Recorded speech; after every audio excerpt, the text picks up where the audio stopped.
Hi everyone, welcome back to aquapers classes and जैसे कि आप लोग सभी जानते हैं कि जो हमारा सिलेबस है सीयूईटी का वो चेंज हो गया है एंड इस वजह से माइक्रो इकोनॉमिक्स अब पूरी आ रही है and as I always say कि आप कहीं से भी पढ़ लो बट आपको एनसीईआरटी से पढ़ना तो सबसे ज्यादा जरूरी होता है। तो क्योंकि एनसीईआरटी बहुत ज्यादा इंपॉर्टेंट है हम लोगों के लिए एंड पहले हम सिलेबस देख लेते हैं। तो माइक्रो इकोनॉमिक्स हम स्टार्टिंग से ही स्टार्ट करेंगे एवरीवन एंड क्योंकि हम इस स्टार्टिंग से स्टार्ट कर रहे हैं तो सबसे पहला यूनिट से ही शुरू करेंगे। बहुत सारे बच्चे हैं आप में से जिनको माइक्रो इकोनॉमिक्स में डाउट है। मतलब क्या है माइक्रो इकोनॉमिक्स, या तो पढ़ी नहीं है या काफी टाइम पहले पढ़ी थी, ठीक से नहीं पढ़ी थी, कॉन्सेंट्रेट नहीं किया था। So that's completely all right. We are going to start with the very basics, ठीक है। बिल्कुल स्टार्टिंग से स्टार्ट करेंगे। तो अगर आपने माइक्रो इकोनॉमिक्स कभी नहीं पढ़ी ना, पहली बार पढ़ने आ रहे हैं, even then you will be good to go. बस बहुत ध्यान से पढ़ना। मेरा प्री रिक्विजिट एक होगा, सबसे पहले जो सीयूईटी का सिलेबस है इसे साथ में लेके बैठना, इसका प्रिंट आउट निकाल लो आई वुड से एंड इसे साथ लेके बैठो। प्लस एनसीईआरटी की जो पीडीएफ है, पीडीएफ मैंने आपको टेलीग्राम ग्रुप पे भेजी हुई है। टेलीग्राम ग्रुप का लिंक मैं डिस्क्रिप्शन में दे दूंगी। तो टेलीग्राम ग्रुप पे मैंने आपको अपडेटेड पीडीएफ 2024 टू 25 की भेजी है एंड आपको कुछ नहीं करना, जो चैप्टर हम पढ़ रहे हैं ना उसका प्रिंट आउट निकाल लो एंड जो मैं हाईलाइट करा रही हूँ, समझा रही हूँ, वो सारे नोट्स ना वहीं पे बना लो। मतलब कहीं और जाना ही नहीं, एक्स्ट्रा पेपर रखना ही नहीं, वहीं छोटे छोटे साइड में नोट्स बनाते जाओ ताकि आप लोगों को समझ आता जाए कि मैं आप लोगों को एग्जैक्टली कराना क्या चाह रही हूँ। ठीक है, क्योंकि ये हम साथ साथ करते रहेंगे ना तो आप लोगों के लिए भी इजी रहेगा एंड बाकी सबके लिए भी, मतलब ओवरऑल आप लोगों के लिए काफी इजी रहेगा। एंड गाइस, बहुत सारे बच्चे मुझे बोल रहे हैं कि माइक्रो इकोनॉमिक्स करा दो, माइक्रो इकोनॉमिक्स करा दो सीवीटी के लिए। सो गाइस, एनसीईआरटी से क्लिपिंग तो मैं करा ही रही हूँ। ठीक है, एनसीईआरटी का ओवरऑल मैं आपको सॉल्व करा रही हूँ, that is not an issue. अब बात आती है क्वेश्चन बैंक की। So I would love to take a minute and show you something before starting this series. Just give me a minute and yeah, if I'm at the correct page, yeah, guys, this is the question bank honestly that I have created, and ये बस अभी chapter 1 का question bank है based on the NTA guidelines. As I told you in the past also कि I've worked with people from NTA and I know their mindset, I know how they create questions, क्या logic जाता है। And ये वाला chapter तो last 3 year में आ भी रहा था, तो मुझे पता है इस चैप्टर में से क्या आता है क्या नहीं आता। विच is why you can see I have almost created 80 questions. But everyone, ये सारे क्वेश्चंस ना आपको मैं कराऊंगी, लेकिन सारे नहीं। मैं आपको इनमें से प्रैक्टिस करा लूंगी, मे बी कुछ क्वेश्चंस। ऑल राइट, तो कुछ क्वेश्चंस मैं आपको इसमें से प्रैक्टिस कराऊंगी। बट अगर आपको सारे क्वेश्चंस करने हैं, ओके, आई थिंक स्क्रीन चली गई है। अगर आपको सारे क्वेश्चंस इसमें से करने हैं एवरीवन, तो उसके लिए सबसे ज्यादा इंपॉर्टेंट चीज एक रहेगी कि आप लोगों को ना क्लासेस ज्वाइन करनी पड़ेगी। और क्लासेस 1-on-1 मेरी अप्रैल से स्टार्ट हो रही है। उससे पहले मेरा एम है कि यूट्यूब पे मैं आप लोगों को कॉन्सेप्ट क्लियर करा दूं। बिकॉज आपके अगर कॉन्सेप्ट क्लियर है तो उसके बाद सी एनसीईआरटी पढ़ना इज इम्पोर्टेंट, क्वेश्चन करना इज ऑल्सो इम्पोर्टेंट। बट सबसे ज्यादा इम्पोर्टेंट जो चीज है वो ये है कि आप लोग basically you know, sorry for the adjustments, now I think I have adjusted the screen. तो सबसे ज्यादा जरूरी चीज ये हो जाती है आपकी यहाँ पर ओवरऑल, कि आप लोगों को ये पता है कि हम बेसिकली करना क्या वाले हैं। राइट, सो आपको क्लैरिटी है कि हमें एनसीईआरटी इंपॉर्टेंट है। बिल्कुल इंपॉर्टेंट है एनसीईआरटी, मैं उसमें कुछ बोल ही नहीं रही आपको। एनसीईआरटी बहुत इंपॉर्टेंट है, लेकिन एनसीईआरटी के साथ साथ अगर आपने कर भी लिया कॉन्सेप्ट बट आपको क्वेश्चन ही प्रैक्टिस करने नहीं आते, कि क्वेश्चन किस तरह से करे जाते हैं, तो फिर पॉइंट नहीं है। क्योंकि आप वर्बली मुझे बोल लोगे कि कॉन्सेप्ट क्लियर है, पर इफ एट ऑल आपको अगर बेसिक नहीं आता, आप उसको क्वेश्चन सॉल्व नहीं कर पा रहे हो, तो वहां पे आपकी हेल्प नहीं हो पाएगी। ये चीज मुझे थोड़ा डिस्क्लेमर में पहले ही आप लोगों को बोल देनी थी and I think I have adjusted my screen. So now we can begin. Syllabus देख लो सबसे पहले। इंट्रोडक्शन में यहाँ, अच्छा हाँ, एक और डाउट था बहुत बच्चों का कि इंट्रोडक्शन में what is micro economics, central problem and PP, production possibility curve and opportunity cost बोला है। बट गैस चैप्टर में जो है सब करना है, क्योंकि ऐसे तो कल ही मेरे पास एक स्टूडेंट का क्वेश्चन आया था कि मैम यहाँ पे यूटिलिटी अप्रोच है, यहाँ पे बजट सेट नहीं लिखा। तो बजट सेट से क्वेश्चन आएंगे, पिछले 3 साल से आ रहे हैं और वो भी डिफिकल्ट वाले आ रहे हैं, क्योंकि यूटिलिटी अप्रोच में हम कार्डिनल यूटिलिटी और ऑर्डिनल यूटिलिटी की बात करते हैं। ऑर्डिनल यूटिलिटी में जब हम इक्विलिब्रियम में आते हैं तो हमारा इंडिफरेंस कर्व और बजट का कॉन्सेप्ट आता है, तो उन्होंने अज्यूम कर लिया सब उसी में। तो जाओ, जो सिलेबस है वो तो करना ही है, बट जो आपके माइक्रो इकोनॉमिक्स में है ना, जो एनसीईआरटी में है, उसको कुछ भी नहीं छोड़ना। और ये तो सोचना ही नहीं कि ये नहीं है तो छोड़ देना है, सब कुछ पढ़ना पड़ेगा। तो हमने सिलेबस चेक कर लिया है। अब हम एनसीईआरटी पे आ जाते हैं and let me just once check कि आप लोगों को सब विजिबल है। या आई थिंक परफेक्ट है, सब विजिबल है, कोई प्रॉब्लम होनी ही नहीं चाहिए यहाँ से। So yeah guys, let's just begin with our NCERT and word by word, line by line पढ़ते चलेंगे, बिल्कुल बेसिक बेसिक से शुरू करेंगे एंड आप लोग ना समझते जाना, कोई ऐसे टेंशन की बात नहीं है। जस्ट बी वेरी एक्टिव और हाईलाइट करते जाना जो मैं बोलूं। सो स्टार्ट करते हैं। एक सिंपल इकोनॉमी है। अब एक सिंपल इकोनॉमी में आपको भी पता है कि एक सोसाइटी में अगर लोग रह रहे हैं तो उन्हें गुड्स एंड सर्विसेज चाहिए। आप वीडियो देख रहे हो, आपको गुड्स एंड सर्विसेज चाहिए। अब आप वीडियो जब देख रहे हो, आपको सर्विसेज चाहिए, आपको माइक्रो इकोनॉमिक क्या सर्विसेज चाहिए, आपको माइक्रो इकोनॉमिक्स की अंडरस्टैंडिंग चाहिए, आपको चाहिए मैम माइक्रो इकोनॉमिक्स बहुत अच्छे से करा दें। Right? So in a society, when people live, they need many goods and services. And in their everyday need, okay, I'll just zoom it a bit and let me check if the content is visible to you guys. I'm so sorry, guys. Let me just hold on. I need to adjust the screen for a bit. I think this is fine. I'll keep adjusting it again and again. Okay. Okay. I think that's fine. Great. Let's go back. So अब लोग society में रह रहे हैं, उन्हें goods and services चाहिए, everyday life including क्या चाहिए, खाना चाहिए, कपड़े चाहिए, शेल्टर चाहिए, ट्रांसपोर्ट फैसिलिटीज चाहिए, रोड्स एंड रेलवेज चाहिए, पोस्टल सर्विसेज चाहिए, बहुत सारी अलग अलग सर्विसेज चाहिए, टीचर की सर्विसेज चाहिए, डॉक्टर की सर्विसेज चाहिए। ठीक है। In fact the list of goods and services that any individual needs is so large that no individual in the society to begin with has all the things that she needs. सो मेरे को इतनी चीजें चाहिए कि हो सकता है सोसाइटी में उतनी चीजें भी नहीं है, हमारी वांट्स जो है ना वो खत्म नहीं होती, हमारी डिजायर्स, हमारी वांट्स बहुत अनलिमिटेड है। मुझे आज आपको कुछ चाहिए, मैंने लाके दे दिया। अब आपको कल कुछ और चाहिए, मैंने वो भी लाके दे दिया। परसों आपको कुछ और चाहिए, तो आपकी डिजायर्स बढ़ती रहती है, अनलिमिटेड होती है। Every individual has some amount of only few of the goods and services. हर इंडिविजुअल के पास ऐसा नहीं है कि जो सब आपको चाहिए वो है। ठीक है, कुछ है और कुछ और भी आपको चाहिए है। ठीक है। So a family farm may own, now they are giving examples.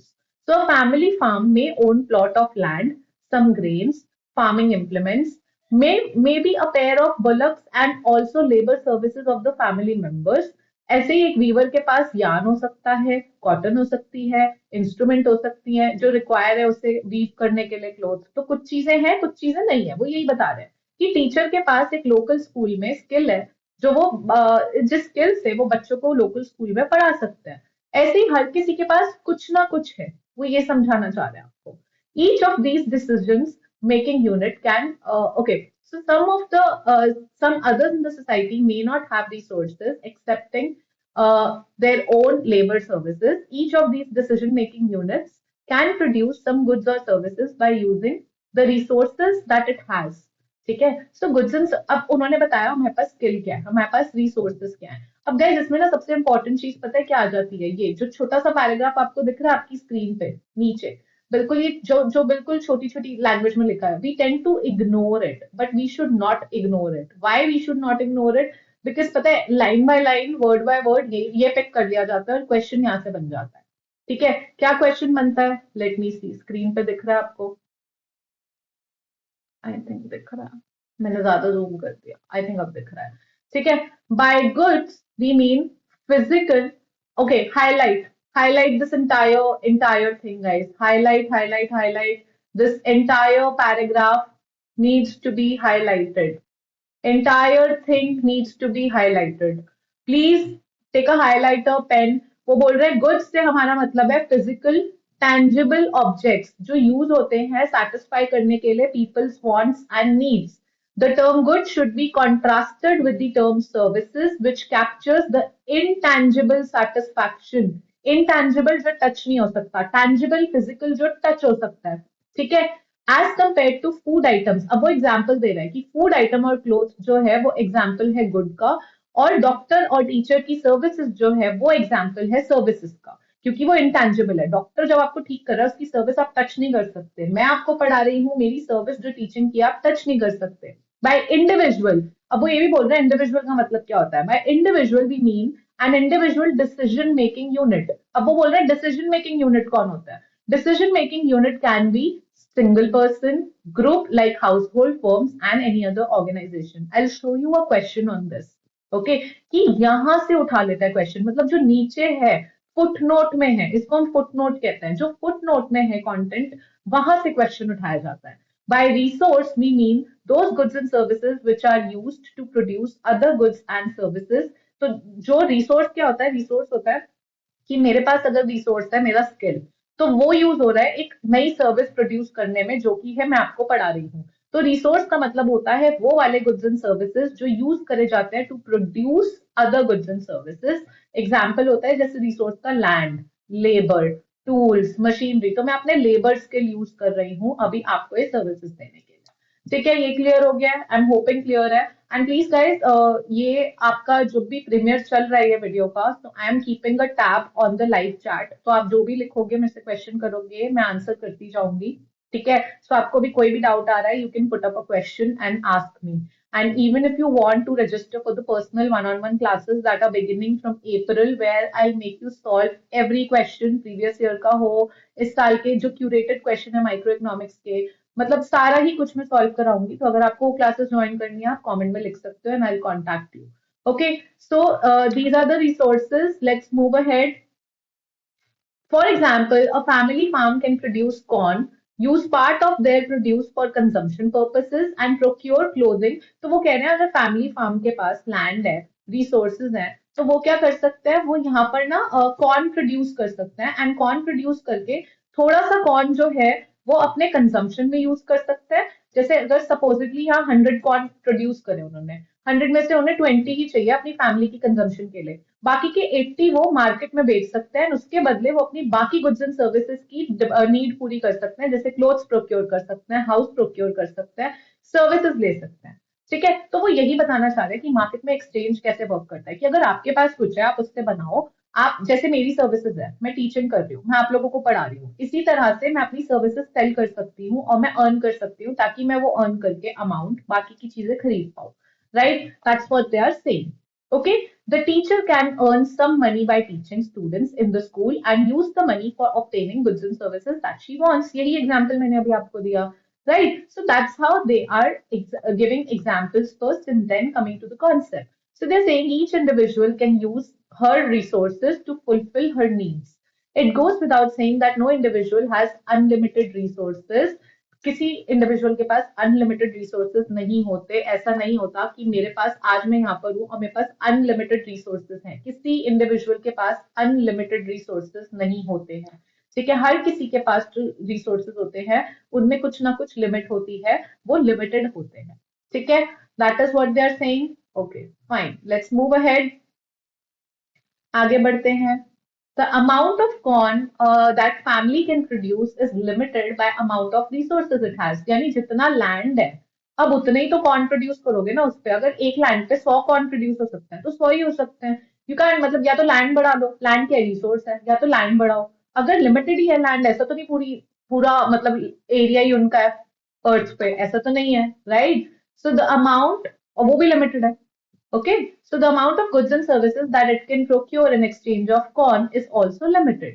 क्योंकि रिसोर्स लिमिटेड है, जितना प्रोड्यूस कर रहे हो 100 कॉर्न लिमिटेड है, 20 कंज्यूम कर रहे हो तो 80 ही है, तो 80 दोगे मार्केट में, उसके बदले उतनी ही सर्विसेज ले सकते हो। ऐसा नहीं कि अनलिमिटेड सर्विसेज ले सकते हो, वो भी नहीं है। As a result the family is forced to make choice between different goods and services. अब चॉइस की बात आ रही है। चल क्या रहा है यहाँ पे, मैं आपको अगर क्लियर क्लियर लैंग्वेज में समझाना चाहूँ, तो ये पढ़ते रहेंगे हम लोग, आप घूमते रहोगे, मैं आपको बहुत ज्यादा घुमाना नहीं चाहती। वो सबसे पहले बोल रहे हैं कि हमारे पास जो रिसोर्सेज हैं वो लिमिटेड हैं। ठीक है, इकोनॉमिक्स शुरू कहाँ से होती है, इकोनॉमिक्स होती है, इकोनॉमिक्स होती क्या है, इकोनॉमिक्स है बेसिकली आपका एक लाइफस्टाइल का तरीका। वो कहाँ से आ रहा है, जब आपके रिसोर्स, आपके पास जो रिसोर्सेज हैं वो लिमिटेड होते हैं, और उन लिमिटेड रिसोर्सेज में से हमें चॉइस करके बेस्ट पॉसिबल आउटकम अपने लिए डिसाइड करना होता है। ठीक है, सो वो सबसे पहले क्या कह रहे हैं कि जो रिसोर्सेज हैं वो लिमिटेड हैं। अब लिमिटेड रिसोर्सेज हैं, पैसे, सपोजिटली अगर मैं आपकी बात करूं, आपको पॉकेट मनी मिल रही है, आपके पेरेंट्स आपको 1000 रुपीज महीने का दे रहे हैं, तो आपका रिसोर्स क्या है, वो 1000 रुपीज महीने के, पर वो 1000 रुपीज महीने के लिमिटेड है आपके पास। अब उस 1000 रुपीज में से आपका मन है आप अपने फ्रेंड के साथ पार्टी करने भी जाओ, संडे को पिज्जा खाने भी जाओ, उसमें से बुक्स भी लो, उसमें से नोट्स भी लो, उसमें अपने लिए एक ड्रेस भी खरीद लो। ठीक है, अपने लिए कुछ और, अपना आपको कुछ मैंने खरीदने का, आप वो भी खरीद लो। अब आपकी वॉन्ट्स एंड डिजायर्स तो बहुत सारी हैं, पर क्योंकि 1000 रुपए ही है, तो अब उस 1000 रुपए में से अब आपको चॉइस करनी पड़ेगी। अब आपको चॉइस करनी पड़ेगी कि या तो मैं 500 का पिज्जा खा लूं, या मैं 500 रुपीज का एक टॉप ले लूं। ठीक है, you will have to make a choice. क्यों? क्योंकि बाकी के 500 तो आपको बुक्स वगैरह में खर्चना है, तो वो तो आपको पता है, आपको उसमें खर्चना ही है। लेकिन अब बाकी की जो 500 बचे, आपके पास चॉइस है, आप दोनों नहीं कर सकते। या तो आप टॉप खरीद सकते हो, या फ्रेंड के साथ पिज्जा खा सकते हो। तो ये क्यों हुआ? अगर आपके पास 1500 होते तो ये चॉइस होती, या आपके पास अनलिमिटेड पैसे होते? कोई पेड़ होता है जिसपे पैसे हैं, उससे तोड़ लो और बस अनलिमिटेड पैसे हो गए, अनलिमिटेड रिसोर्सेस हो गए, जो मन करे खरीदो। पर ऐसा है? ऐसा नहीं है। आपके पास लिमिटेड रिसोर्सेज है। उन लिमिटेड रिसोर्सेज जो आपके लिए अभी के लिए 1000 रुपीज हैं आपके, वो आपका लिमिटेड रिसोर्स है। और क्योंकि वो आपका लिमिटेड रिसोर्स है, तो उसमें से अब आपको डिसाइड करना पड़ेगा, आपको चॉइस करनी पड़ेगी कि आपको करना क्या है। ठीक है, you will have to choose कि करना क्या है उसमें से आपको। सो अनलिमिटेड जो लिमिटेड रिसोर्सेज होते हैं, उससे क्या होता है, लिमिटेड रिसोर्सेज से होती है चॉइस की प्रॉब्लम। क्यों? क्योंकि लिमिटेड रिसोर्सेस का मतलब है स्कैरसिटी। अब स्कैरसिटी क्या होती है? स्कैरसिटी होती है, पेन चेंज कर लेते हो। स्कैरसिटी एक प्रॉब्लम होती है जब आपकी जो नीड्स है, जो वांट्स है, वो अनलिमिटेड है। अनलिमिटेड वांट्स हैं, पर लिमिटेड रिसोर्सेज हैं। इस वजह से आपको कमी लगती है। ठीक है, आप अपने मम्मी पापा के पास जाओगे, आप कहोगे आप मुझे इतने कम पैसे दे रहे हो, मुझे पैसे की कमी हो रही है, कि यार मैं 500 का टॉप भी खरीदना चाहती हूँ, मैं पिज्जा भी खाना चाहती हूँ, और मुझे पैसों की कमी हो रही है। क्यों हो रही है? स्कैरसिटी। पैसों की कमी यानी रिसोर्सेस की कमी। रिसोर्सेस की कमी को इंग्लिश में क्या बोलेंगे? स्कैरसिटी। आपको स्कैरसिटी फील हो रही है। क्यों फील हो रही है? क्योंकि लिमिटेड रिसोर्स था, 1000 रुपए ही थे, पर अनलिमिटेड वॉन्ट्स थी, टॉप भी खरीदनी थी, पिज्जा भी लेना था, बुक्स भी खरीदनी थी, पेन भी खरीदना था, स्कूटी में फ्यूल भी भरवाना था, सारे काम करने थे। 1000 रुपए तो कम पड़ रहे हैं उसके लिए, क्योंकि लिमिटेड रिसोर्स है, अनलिमिटेड वॉन्ट्स है। इस वजह से स्कैरसिटी आती है। लिमिटेड रिसोर्सेज से स्कैरसिटी आती है। स्कैरसिटी की वजह से आपको चॉइस करनी पड़ती है कि अब वो जो लिमिटेड रिसोर्स है, वो जो 1000 रुपए है, उसमें से आपको चूज करना पड़ेगा कि आपको टॉप खरीदनी है या पिज्जा लेना है। You will have to make a choice. So that is how a problem of choice comes up. ठीक है, that's what they are trying to explain you. It can have, okay, so let's come back. Example पे जाते हैं सीधा। If a family wants to have a bigger house, it may have to give up the idea of having few more acre of arable land. तो अगर उनको घर चाहिए बड़ा, तो अब वो फार्म बोल रहे हैं, तो अपना या तो फार्म लैंड बढ़ा लो, या घर बड़ा कर लो। जैसे आप हो, या तो टॉप ले लो या पिज्जा खा लो। चूज करना पड़ेगा ना, क्योंकि पैसे लिमिटेड है। Similarly, if it wants more, so micro economics पे भी हम आएंगे कि माइक्रो हम किस बारे में बात करते हैं। बट अभी जो एक कॉन्सेप्ट चल रहा है, वो बहुत ही बेसिक आपको समझा रहे हैं। वो बेसिक में आपको अभी तक क्या समझा रहे हैं कि आप हो, आपको गुड्स एंड सर्विसेज तो चाहिए। आपको बेसिक खाना, रोटी कपड़ा मकान, पिक्चर है ना, वो मूवी में बोलते हैं क्या चाहिए? रोटी कपड़ा मकान। तो रोटी कपड़ा मकान तो चाहिए, तो गुड्स है, सर्विसेज है। अब गुड्स एंड सर्विसेज हर किसी को चाहिए, पर हर किसी के पास रिसोर्सेज लिमिटेड है। वांट्स क्या है? बहुत सारी है। पर क्योंकि लिमिटेड रिसोर्सेज है, इस वजह से आपको चूज करना पड़ेगा कि रोटी ले लो, कपड़ा ले लो, या मकान ले लो। तो हो सकता है और भी नीड्स तो और भी होती है ना, या ये ले लो या ये ले लो, चूज करना पड़ेगा। तो बहुत ही बेसिक बता रहे हैं अभी, वो आपकी लाइफ के बारे में बता रहे हैं अभी तक। ठीक है, so if it wants more and better education for children, it may have to give up some of the luxuries of life. बहुत सारे पेरेंट्स होते हैं, ठीक है, हमारे पेरेंट्स ने भी अगर हमें हाईली एजुकेट करना है, तो उन लोगों ने कुछ अपनी ख्वाहिशें मारी थी। क्यों? क्योंकि पैसे लिमिटेड थे, या तो हमारे एजुकेशन पे खर्चा कर लेंगे, या अपनी लग्जरीज जी लेंगे। तो अपनी लग्जरीज पे कॉम्प्रोमाइज किया, तो हमारी एजुकेशन हुई। Right? So the same is the case with all other individuals in the society. Everyone faces scarcity of resources and therefore has to use limited resources in the best possible way to fulfill their needs. ठीक है? Basic, बिल्कुल basic, perfect. So in general, every individual in the society is engaged in the production of some goods and services, and she wants a combination of many goods and services, not all of which are produced by her. So needless to say that there has to be some compatibility between what people in the society collectively want to have and what they produce. So obviously compatibility तो होगी ना। compatibility कैसे होगी? compatibility इसलिए चाहिए क्योंकि अगर मैं कुछ प्रोड्यूस कर रही हूँ, तो वो प्रोड्यूस मैं कर रही हूँ, मैं जिसके लिए कर रही हूँ उसकी काम तो आना चाहिए। अगर मैं प्रोड्यूस कर दूं और आपको कुछ और चाहिए, सपोजिटली इसको एग्जाम्पल के तौर पे देखते हैं कि आपको पिज्जा खाना है, ठीक है, और कोई पिज्जा बना ही नहीं रहा, सब बर्गर बनाए जा रहे हैं, पर आपको तो पिज्जा खाना है ना। तो अगर आपको पिज्जा खाना है एंड कलेक्टिवली सोसाइटी में बहुत सारे लोग हैं जिन्हें पिज्जा खाना है, so we need pizza chain in the country, right? We cannot keep making burgers when society needs pizza, right? So कुछ कंपैटिबिलिटी होनी चाहिए कि what you need and what I am producing. That's what they're, in simple language, that's what they're saying. Okay. So अब वो यहाँ पे भी example ही दे रहे हैं कि reading these examples everyone, because ये एग्जाम्पल पढ़ोगे, ये अभी आपको एक बेसिक कॉन्सेप्ट ही समझा रहा है, कौन का एग्जाम्पल दे रहा है, कभी कभी वो एज इट इज एग्जाम्पल आपको उठा के पेपर में दे देता है, ठीक है? So you can read that example. Now let's come here. Just as the resources of an individual are scarce, the resources of the society are also scarce in comparison to what people in the society might collectively want to have. अगर एक individual के resources कम है तो society के भी कम है, society के पास भी ऐसा नहीं सब कुछ है, ठीक है? The scarce resources of the society have to be allocated properly in production of different goods and services in keeping with the likes and dislikes of the people. तो जो कम रिसोर्सेज हैं, रिसोर्सेज कम है, उन कम रिसोर्सेज को इतने अच्छे से लगाओ काम पे कि लोगों की मदद हो पाए। अब मेरे पास रिसोर्स है टीचिंग स्किल, अगर मैं और मेरी माइक्रो इकोनॉमिक्स अच्छी है, तो अगर मेरी माइक्रो इकोनॉमिक्स अच्छी है, मेरे पास वो रिसोर्स है, पर अगर उस रिसोर्स को मैं बेस्ट पॉसिबल वे में आप तक नहीं पहुंचा रही और आपकी हेल्प नहीं हो रही, तो यानी मैं अपना रिसोर्स बेस्ट पॉसिबल वे में यूटिलाइज नहीं कर रही हूँ, राइट? सो वो यही बोल रहा है कि प्रोडक्शन ऑफ सर्विस, यानी इस वक्त आपको माइक्रो इकोनॉमिक्स की जरूरत है, तो अगर मैं वो प्रोडक्शन ऑफ सर्विस कर रही हूँ बेस्ट तरीके से करने के लिए, इट इज इंपॉर्टेंट कि जो मेरा लिमिटेड रिसोर्स है वो मैं बेस्ट पॉसिबल वे में यूटिलाइज करूँ। ओके, आई थिंक एग्जाम्पल से ज्यादा मजेदार तरीके से माइक्रो इकोनॉमिक्स समझ आती है, एंड इसीलिए मैं एग्जाम्पल्स का थोड़ा ज्यादा यूज करती हूँ ताकि आपके माइंड में रहे।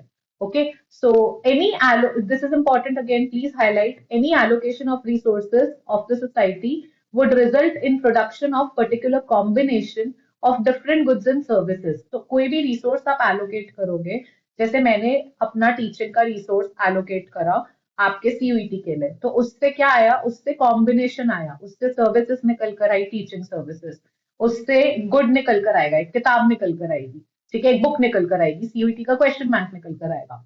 तो ऐसे ही मैंने अपना रिसोर्स बेस्ट तरीके से यूज करा और कॉम्बिनेशन बना अलग अलग गुड्स एंड सर्विसेज का। So the allocation of limited resources, allocate करना रिसोर्सेज को एंड डिस्ट्रीब्यूट करना final mix of goods and services, जब बन जाएगा तो उसको डिस्ट्रीब्यूट करना, उसको आप लोगों तक पहुंचाना, वो किताब को पहुंचाना, वो सर्विसेज को पहुंचाना, ठीक है, are two of the basic economic problems faced by the society. तो ये दो बेसिक प्रॉब्लम है।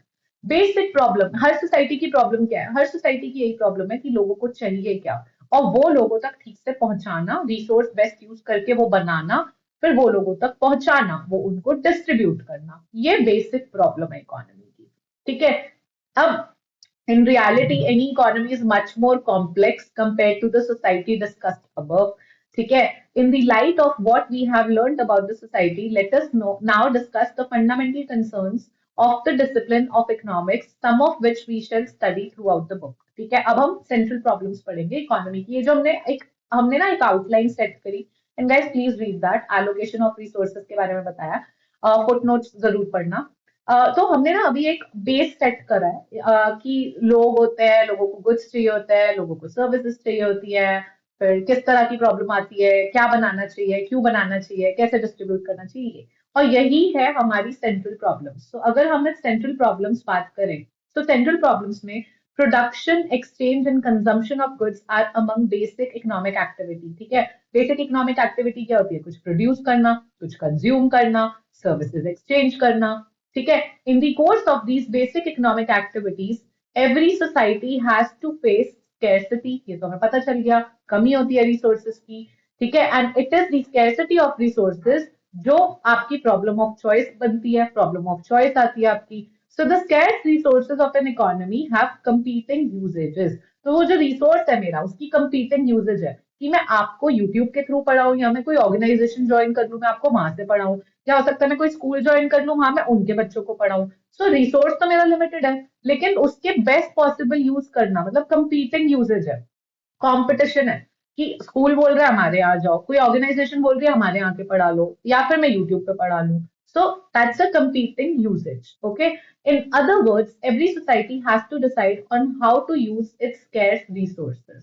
अब बेसिक है कि हर सोसाइटी को ये डिसाइड करना है कि भाई जो तुम्हारे कम रिसोर्स हैं, अब सोसाइटी डिसाइड कर रही है ना, सोसाइटी को डिसाइड करना है कि भाई अगर मेरा रिसोर्स है, अब मेरे को डिसाइड करना है कि अगर मेरा रिसोर्स है और मैं आपको पढ़ा रही हूँ, तो मुझे वो पढ़ाना बेस्ट पॉसिबल वे में कैसे, मतलब यूज करना है अपना वो रिसोर्स, कि आपको बेनिफिट हो पाए उसका। ठीक है। And with every page NCERT में बहुत इशू होता है कि स्क्रीन एडजस्ट करनी पड़ती है, but that's completely fine, it's not big of an issue. Now पता है सबसे जरूरी चीज, पूरा ये हाईलाइट कर लो यहां से नीचे तक, जो दिख रहा है ना स्क्रीन पे, पूरा हाईलाइट कर लो। बहुत इंपॉर्टेंट है, बहुत बहुत बहुत बहुत इंपॉर्टेंट है। मैंने इस इतने पैराग्राफ से कम 25 क्वेश्चंस बनाया, 25 questions, can you even guess? 25 question सिर्फ इस पैराग्राफ से। यस गाइस, एंड मैं बता रही हूँ आप 25 के 25 सही नहीं कर पाओगे तब भी, मैं बेट करती हूँ। मतलब जिसने सही कर लिया उसको मेरी क्लासेस में फ्री एंट्री। और बोलो, अप्रैल, मैं तुम लोगों के सामने कुछ 5 क्वेश्चन रखूंगी कल। ठीक है।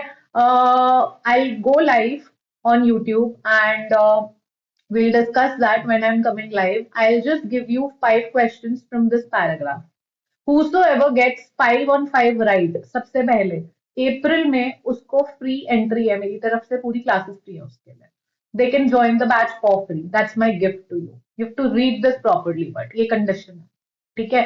कर लो, रिकॉर्ड कर लो इसको, स्क्रीन रिकॉर्ड कर लो जो मैंने बोला है, इसकी वीडियो बना के चाहे मेरे को टेलीग्राम पे, व्हाट्सएप कम्युनिटी है हमारी, टेलीग्राम कम्युनिटी, कहीं भेज दो।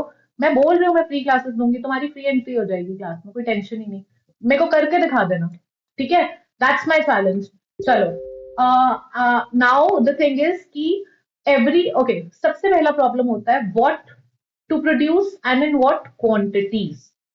क्या प्रोड्यूस करूं एंड कितनी क्वांटिटी में प्रोड्यूस करूं, ये कौन सी प्रॉब्लम होती है? ये प्रॉब्लम होती है व्हाट टू प्रोड्यूस की। पहली प्रॉब्लम, यही नहीं पता क्या प्रोड्यूस करें। सबसे पहली प्रॉब्लम क्या है? यार इकोनॉमी में आ गए। इमेजिन करो जब पुराने टाइम में इंसान धरती पे आया होगा, जब कुछ नहीं होता था, कुछ भी नहीं होता था, तो यार कुछ तो शुरू किया है ना, कहीं से किसी ने कुछ बनाया होगा, तो ये तो डिसाइड करना है ना कि क्या प्रोड्यूस करें। मैंने जैसे कहा कि अगर पूरी सोसाइटी पिज्जा खाती है, हमारी सोसाइटी में कोई बर्गर खाता ही नहीं, और मैं बर्गर प्रोड्यूस किए जा रही हूँ, तो is there even a need to produce burger? So I have to decide what to produce as a society and in what quantity. Population जितनी है उस हिसाब से मुझे पता है फुटफॉल कितना है, मेरे एरिया में लोग कितने रहते हैं, मैं उतना ही प्रोड्यूस करूंगी ना। सपोजिटली मैंने पिज्जा शॉप खोल ली, चलो क्योंकि आप सब पिज्जा खाते हो, मैंने यहाँ पे 1000 पिज्जा रख दिए, जबकि रोज 100 लोग भी नहीं आते पिज्जा खाने। तो मैं पागल हूँ कि मैं, मतलब मुझे डिसाइड करना है ना कि किस क्वांटिटी में करना है। राइट। सो मैं एग्जाम्पल से इसीलिए समझा रही हूँ माइक्रो इकोनॉमिक्स, अदरवाइज ना अभी फॉर्मूला भी आएंगे आगे आने वाले चैप्टर्स में, कॉम्प्लेक्सिटीज बढ़ेंगी, और मैं नहीं चाहती तुम फालतू का टेंशन लो। बहुत एजुकेटर्स है जो भी तुम्हें टेंशन देंगे, बट चल एग्जाम्पल लो, समझो, कोई टेंशन नहीं है। ठीक है। Every society must decide on how much of each, how much of how much of each of the many possible goods and services it will produce। ये सोसाइटी को डिसाइड करना है whether to produce food, clothing, housing or services, or to have more luxury goods। क्योंकि resources limited है ना मेरे पास। अब मैंने जैसे बोला, सपोज करते हैं कि हमारी सोसाइटी में हम किसी विलेज में चले गए, मैं किसी विलेज में चली गई, और मैं टी शर्ट की शॉप खोल रही हूँ। अब मैं टी शर्ट की शॉप गांव में खोल रही हूँ, तो गांव में मेरे को ये तो डिसाइड करना है ना कि चलो मेरे को ये तो पता है लोग टी शर्ट तो पहनते हैं, कपड़े तो हर कोई पहनता है, तो कपड़े तो बनाने हैं। पर कपड़े में मुझे ये डिसाइड करना है कि यार मुझे 300 रुपए वाली टी शर्ट प्रोड्यूस करनी है या मुझे 1000 रुपए वाली करनी है, लग्जरी लेना है या बेसिक लेना है। एंड जब मुझे पता है कि विलेज में कोई 1000 रुपए की नहीं लेगा आके, तो फिर मैंने बोला चलो मुझे 300 200 वाली टी शर्ट प्रोड्यूस करनी है, पर ये भी तो देखना है ना कितनी क्वांटिटी में प्रोड्यूस करनी है, उस शॉप में कितनी रिक्वायरमेंट है। मैं खोल के बैठ गई और मैंने इतना सारा बल्क माल प्रोड्यूस कर लिया जो बिक नहीं रहा है, उसका फायदा क्या है? Right, understanding. whether to have agricultural goods or to have industrial products and services, whether to use more resources in education and health या फिर उसको बिल्डिंग कर दो मिलिट्री सर्विसेज की, क्योंकि रिसोर्सेज सरकार के पास जो पैसा है, I am not sure you can if it's visible on your screen और not, let me just see, या दैट्स विजिबल। सो सरकार के पास जो पैसा है, जो गवर्नमेंट का रेवेन्यू है, अब वो गवर्नमेंट को खर्चा करना है तो वो उसको एजुकेट, अब सरकार के पास पैसा सपोजिटली 100 करोड़ है, तो ये भी लिमिटेड ही है ना, 100 करोड़ ही है ना, 100 करोड़ में से या तो वो एजुकेशन और हेल्थ पे खर्चा कर ले, उसको डिसाइड करना है, या वो देख ले मिलिट्री पे खर्चा कर ले। ठीक है, चॉइस तो है उसके पास भी, whether to have more of basic education और more of higher education, whether to have more consumption goods या फिर इन्वेस्टमेंट गुड्स जैसे machine which will boost the production and consumption tomorrow. So ये सारे डिसीजन होते हैं व्हाट टू प्रोड्यूस में। ठीक है, क्या प्रोड्यूस करूं और कितनी क्वांटिटी में प्रोड्यूस करूं, कंजम्पशन गुड करूं, कैपिटल गुड करूं, ठीक है भाई, डिफेंस गुड करूं, एजुकेशन करूं, चॉइस हो जाती है कि क्या प्रोड्यूस करूं और कितनी क्वांटिटी में प्रोड्यूस करूं। फिर नेक्स्ट होता है, मैंने डिसाइड कर लिया कि क्या प्रोड्यूस करूं, मैंने कहा टी शर्ट प्रोड्यूस करूंगी, मैंने तो डिसाइड कर लिया गांव में, अब मैं विलेज में जाऊंगी, मैंने ये भी डिसाइड कर लिया, चलो व्हाट टू प्रोड्यूस हो गया। अब ये तो पता है टी शर्ट करनी है, अब यार ये नहीं पता आगे कि कैसे करनी है। गांव से कुछ लेडीज को बुला लूं अपने साथ और जिनके पास कोई काम नहीं है उन्हें बोलूं कि चलो यार टी शर्ट बनाते हैं, या फिर एक मशीन खरीद लूं और मशीन मशीन वाली टी शर्टें बना लूं। ये भी तो डिसाइड करना है ना, how to produce, technique of production, किस टेक्निक को यूज करूं। ये डिसाइड कर लिया कि टी शर्ट प्रोड्यूस करनी है, गांव में टी शर्ट की कोई शॉप नहीं है, मैं गांव में जाऊंगी, मैं टी शर्ट बनाऊंगी, पर यार कैसे बनाऊंगी। अब मेरे को ही पता है मशीन लूंगी इतनी महंगी पड़ेगी मेरे को, पर गांव में कितनी औरतें हैं जो काम नहीं कर रही हैं, जिनको पढ़ाई लिखाई नहीं, उन्होंने नहीं पढ़ा लिखा, पर वो सिलाई बुनाई कर लेंगी और उनके पास कुछ काम भी हो जाएगा, उनके रोज के 100-200 रुपए भी बन जाएंगे और मेरा काम भी हो जाएगा। तो लेबर ज्यादा है तो मैं सोचूंगी यार लेबर इंटेंसिव टेक्निक यूज कर लेती हूँ। So basically how to produce में टेक्निक ऑफ प्रोडक्शन की बात होती है कि लेबर इंटेंसिव टेक्निक यूज करें या कैपिटल इंटेंसिव टेक्निक यूज करें। तो इंडिया में अगर मैं बात करूं, एग्जांपल दूं आपको, तो इंडिया में पॉपुलेशन ज्यादा है तो लेबर सस्ती मिलती है। आपकी कोई रिलेटिव या कोई कजन या कभी कोई फ्रेंड बाहर गए होंगे कंट्री से, तो सपोजिटली कनाडा यूएस कहीं गए होंगे, तो आपने सुना होगा हर कोई कहता है यहाँ तो सारे काम खुद ही करने पड़ते हैं, यहाँ तो खाना भी खुद ही बनाना पड़ता है, बर्तन भी खुद ही धोने पड़ता है, कपड़े भी खुद ही धोने पड़ते हैं, कोई हाउस हेल्प नहीं मिलती। क्यों? क्योंकि लेबर नहीं है ना, वहाँ पॉपुलेशन उतनी नहीं है, वहाँ कैपिटल इंटेंसिव टेक्निक यूज होती है, वहाँ सारे काम खुद ही करने पड़ते हैं, क्योंकि आप वहाँ हाउस हेल्प नहीं रख सकते। हमारे यहाँ इंडिया में क्यों रख पाते हो? क्योंकि पॉपुलेशन इतनी है, लोगों के पास काम नहीं है, तो कुछ तो करेंगे, तो हाउस हेल्प बन जाता है।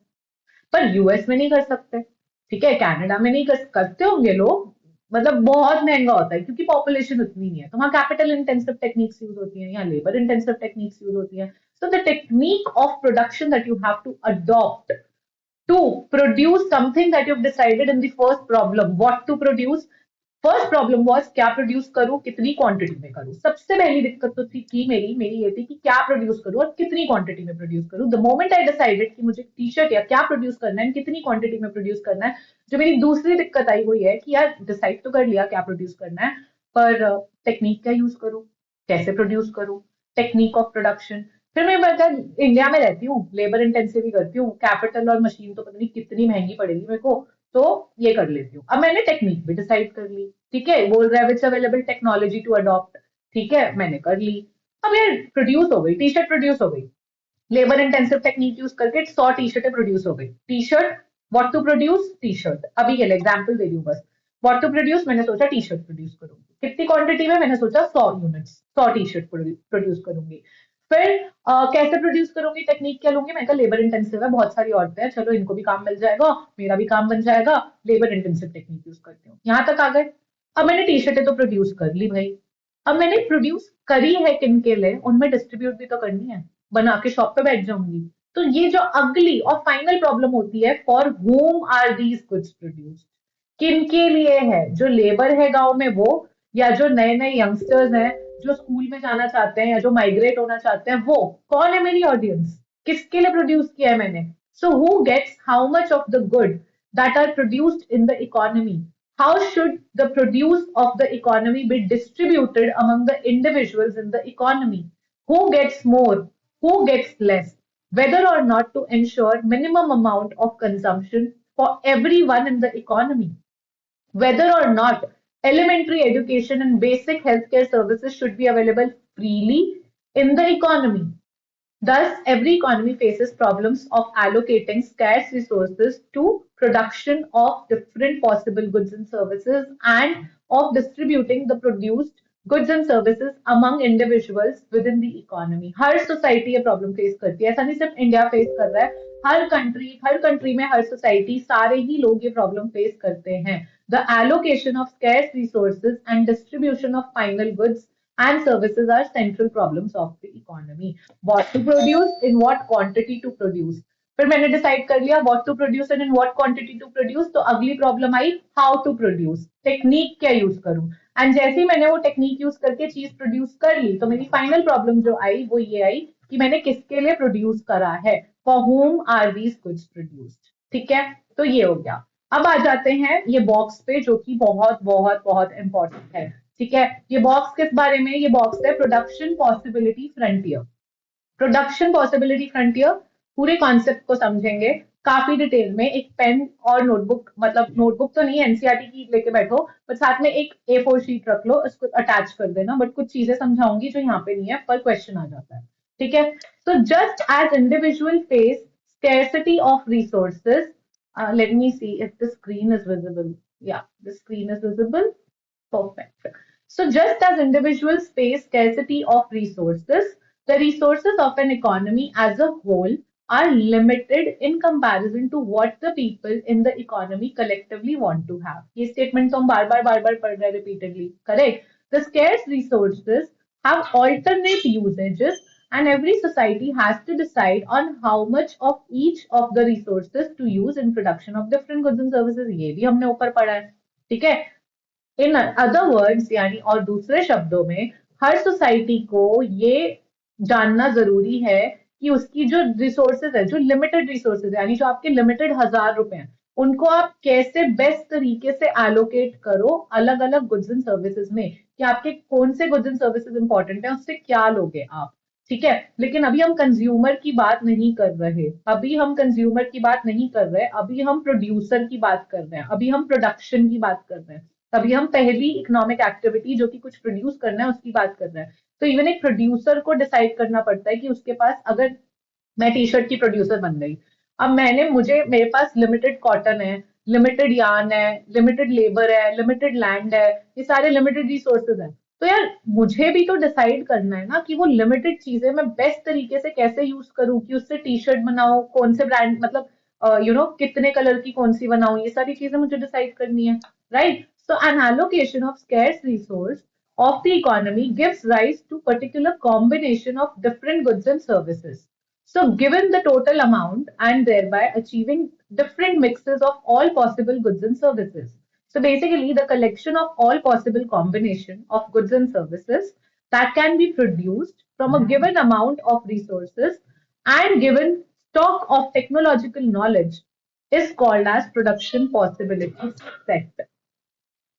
ठीक है, समझ आया, इसको हाईलाइट कर लो प्लीज, यहां से यहां तक please highlight this entire paragraph. Here N allocation से यहां से लेके यहां तक इस लाइन से उठा के क्वेश्चन देंगे वो. अब यहाँ पे भी ना मैं आपको एक चीज आपके अच्छे के लिए बता देती हूँ, दो चीजों में डिफरेंस पढ़ते पढ़ते. प्रोडक्शन पॉसिबिलिटी, अब यहाँ पे सेट यूज होगा, एक बार कर्व आएगा और एक बार फ्रंटियर आएगा. तो आपको पता होना चाहिए कि प्रोडक्शन पॉसिबिलिटी सेट क्या है, प्रोडक्शन पॉसिबिलिटी कर्व क्या है, प्रोडक्शन पॉसिबिलिटी फ्रंटियर क्या है. पेपर में इतनी माइन्यूट चीजें भी पूछी जाती हैं. Right, which is why we are reading NCERT word by word, line by line, ताकि आप लोगों को ये क्लियर रहे एंड आप लोगों को कोई भी डाउट ना आए. ठीक है, परफेक्ट है. चलो let's go ahead and let's read. Consider, let me change the colour of the pen. Okay, consider an economy which can produce corn और cotton. अब हम एक इकोनॉमी अज्यूम कर रहे हैं, माइक्रो इकोनॉमिक्स में बहुत अजम्पशन चलेंगी. एंड सबसे पहला अजम्पशन ये है कि इकोनॉमी सिर्फ दो तरह के गुड्स प्रोड्यूस कर सकती है, या तो कॉटन या कॉर्न, ठीक है। अब by using its resources limited है, तो मैं उनसे या तो कॉटन प्रोड्यूस कर सकती हूँ या कॉर्न प्रोड्यूस कर सकती हूँ। अब टेबल 1 कहती है कि अलग अलग पॉसिबिलिटी है, क्योंकि अगर मेरे पास रिसोर्सेज जो यूज, मेरे पास लैंड लिमिटेड है, मेरे पास लेबर लिमिटेड है, ठीक है, तो मैं कॉम्बिनेशन हो सकते हैं अलग अलग। जब मेरा रिसोर्स, मैं सारी लेबर लगा दी काम पे, जितना लैंड था उतना लगा दिया काम पे, जितना मेरे पास रॉ मटेरियल था लगा दिया, सब लगाने के बाद ये कुछ पॉसिबिलिटीज बन रही हैं कि या तो 0 कॉर्न होगा तो 10 कॉटन होगी, ठीक है। या फिर अगर मुझे एक कॉर्न प्रोड्यूस करना है तो कॉटन कम करनी पड़ेगी। जैसे मैंने कहा कि ये लैंड है, ये रिसोर्स लिमिटेड है, अब ये सारे रिसोर्सेज हैं आपके, या तो ये सारे के सारे रिसोर्सेज आप कॉटन में यूज कर लो, कुछ भी कॉर्न मत प्रोड्यूस करो, तो 10 कॉटन बनेगी। लेकिन अगर आपको इसमें से, यहां से आपको, आपने कहा आपको कॉर्न प्रोड्यूस करना है एक, तो अब आपको ये एक कॉर्न प्रोड्यूस करना है अगर लिमिटेड रिसोर्सेज में से, तो कॉटन का एरिया तो कम हो गया ना, तो कॉटन सिर्फ 9 बनेंगी। जैसे जैसे आप कॉर्न का एरिया बढ़ाते जाओगे तो आपका कॉटन का एरिया कम होता जाएगा, राइट। कॉर्न का एरिया बढ़ेगा तो कॉटन का एरिया कम होगा, क्योंकि रिसोर्स आपके पास लिमिटेड है। इतनी सी बात है, बहुत ही बेसिक है, ठीक है। तो जैसे जैसे कॉर्न बढ़ेगा, 1 से 2 यूनिट होंगी तो ये कम होगी 7, फिर कॉर्न और बढ़ेगा तो ये और कम होगी। एंड मैक्सिमम अगर आप कॉटन बिल्कुल नहीं बनाओगे और पूरा कॉर्न बनाओगे इस पे, तो 4 कॉर्न बना सकते हो 0 cotton.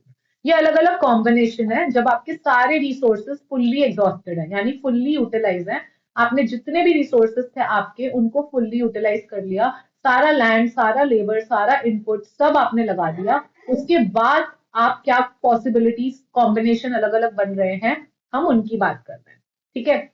So if all the resources are used in the production of corn, the maximum amount of corn that can be produced is 4 units, as we saw in the table.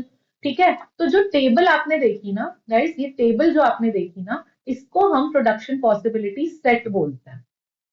ये set है, ये set of combination है, right, ये set of combination है।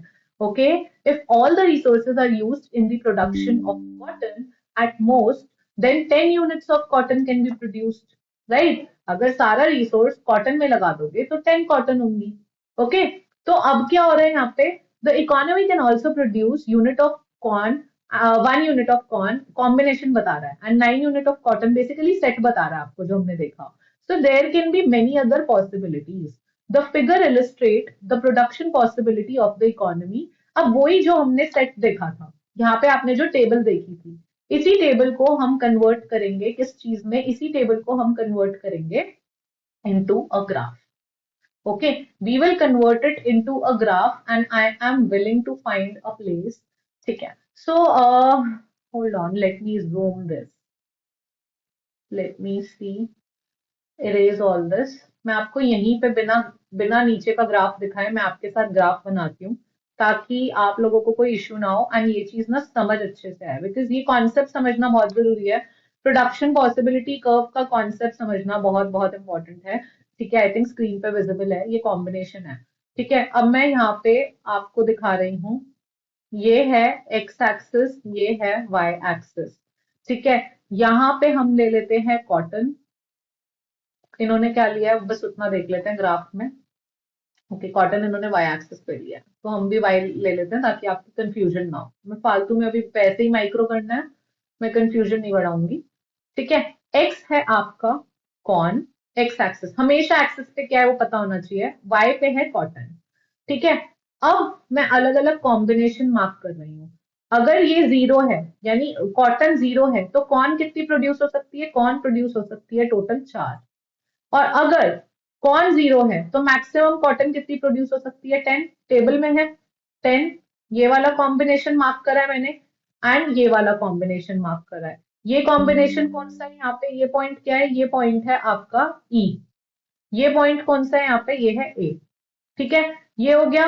अब अलग अलग combination mark करने की कोशिश करते हैं। तो अगर मैं अलग अलग कॉम्बिनेशन मार्क करूं, मैं बी मार्क करूं, यानी एक कॉर्न एंड 9 कॉटन, एक कॉर्न और 9 कॉटन, ये हो गया आपका बी पॉइंट। ऐसे ही आपका सी पॉइंट हो जाएगा, ऐसे ही आपका डी पॉइंट हो जाएगा, और जब आप जोड़ोगे इसको तो कुछ ऐसा बन जाएगा। ठीक है, ये जब आपका ये है प्रोडक्शन पॉसिबिलिटी सेट, और जब आप इससे कर्व बनाते हो, जब आप इसे ग्राफ पे डिपिक्ट करते हो, तो ग्राफ पे जब हम इसे उतार देते हैं तो उसको प्रोडक्शन पॉसिबिलिटी कर्व या फिर प्रोडक्शन पॉसिबिलिटी फ्रंटियर भी कहा जाता है। क्या कहा जाता है? प्रोडक्शन पॉसिबिलिटी कर्व या प्रोडक्शन पॉसिबिलिटी फ्रंटियर। और हम क्या कहेंगे? हम कहेंगे जो सिलेबस कहेगा। सिलेबस क्या कह रहा है? प्रोडक्शन पॉसिबिलिटी कर्व कह रहा है, तो हम भी प्रोडक्शन पॉसिबिलिटी फ्रंटियर को प्रोडक्शन पॉसिबिलिटी कर्व बुलाएंगे, क्योंकि सीयूईटी का सिलेबस उसे कर्व बुला रहा है, इसीलिए मैं कहती हूँ सिलेबस पास में रखो। ठीक है, ओके, गॉट इट। चलो परफेक्ट, कमेंट बॉक्स में लिख दो ताकि मुझे पता है you are there. And class थोड़ी लंबी हो सकती है, बट नो वरीज, आपको 1-1.5 घंटा देना है, लेकिन आपका कॉन्सेप्ट भी तो क्लियर हो रहा है, and it's a new concept all together. ठीक है, then there are different combinations. That's what they're saying. The curve gives maximum amount of corn that can be produced in the economy for any given amount of cotton and vice versa. This curve is called production possibility frontier. ठीक है, ये combination हो गए। ठीक है, ये combination में ये 10 था, ये 4 था। ठीक है, अब ये हो गया। सो ये वाला कॉम्बिनेशन था, एक कॉन 9, फिर ये था 2 7, फिर ये था 3 4, और ये क्या था? 4 0, और ये क्या था? 0 10। ये कॉम्बिनेशन है, ये वन, मतलब you can mark on your you know this thing, you can mark it on your NCERT also. Pencil से मार्क कर लो, आई थिंक वो बेटर रहेगा। ठीक है, I hope you can, I just zoom a little, I think better दिख रहा है तुम लोग को? हाँ, दिख रहा है। आ जाओ। ब्लू पेन पता नहीं, मुझे अच्छा ही नहीं लगता। द प्रोडक्शन पॉसिबिलिटी फ्रंटियर क्या देता है आपको? कॉम्बिनेशन दे रहा है कॉटन एंड कॉर्न के, that can be produced when resources of the economy, this is a very very very very very important line, the resources of economy are fully utilised. कोई भी पॉइंट, कोई भी point इस curve पर है, अगर जो कर्व है ये, कोई भी पॉइंट, यहाँ पे ये भी पॉइंट हो सकता है, ये भी पॉइंट, कोई भी पॉइंट अगर कर्व पर है, उसका इंटरप्रिटेशन है कि जितने रिसोर्सेस थे सब फुल्ली यूटिलाइज हैं। ठीक है, इसका ऑपोजिट क्या होता है? अगर कोई पॉइंट है यहाँ पे जी, ठीक है, ये जी पॉइंट है, 1 कॉर्न 2 कॉटन, सिर्फ ये जी पॉइंट है, अब ये कर्व पे नहीं है, यानी आपके जो कर्व पे पॉइंट है, सिर्फ उन पॉइंट्स का मतलब होता है रिसोर्सेस फुल्ली यूटिलाइज। अगर कोई पॉइंट कर्व पर नहीं है, इसका मतलब इनएफिशिएंट यूटिलाइजेशन या अंडर यूटिलाइजेशन ऑफ रिसोर्सेस। यानी मेरे पास, मेरा इतना बड़ा लैंड है, इतना बड़ा लैंड है, लेकिन मैं सिर्फ उसका इतना पोर्शन यूज कर रही हूँ कॉटन और कॉर्न बनाने के लिए, जिससे मैं सिर्फ एक कॉर्न और 2 कॉटन बना पा रही हूँ बस। यानी इतने रिसोर्सेस क्या हो रहे हैं? वेस्ट।